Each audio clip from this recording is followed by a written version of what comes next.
অবৈধভাবে ভাগীরথী নদীর চর কেটে মাটি পাচারের অভিযোগ। প্রাচীন মায়াপুর এলাকা থেকে মাটি বোঝাই নৌকা বাজেয়াপ্ত করল ভূমি ও ভূমি রাজস্ব দপ্তর। গোপন সূত্রে খবর পেয়ে প্রাচীন মায়াপুর জগন্নাথ মন্দির সংলগ্ন গঙ্গার ঘাটে যৌথ অভিযান চালায় ভূমি ও ভূমি রাজস্ব দপ্তরের আধিকারিকের নেতৃত্বে নবদ্বীপ থানার পুলিশ। সেখানে একটি মাটি বোঝাই নৌকা বাজেয়াপ্ত করে ভূমি ও ভূমি রাজস্ব দপ্তর।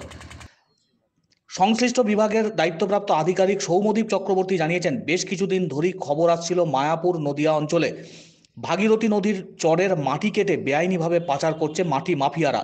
শেয়ার মার্কেট শিখুন এখন বর্ধমান আপনার শহরে ওয়েলথ প্লাস ট্রেডিং একাডেমিতে। এখানে শেখানো হবে option trading, equity trading, invest, swing trading ইত্যাদি ইত্যাদি। বিস্তারিত জানতে নিচে দেওয়া নাম্বারে কল করুন।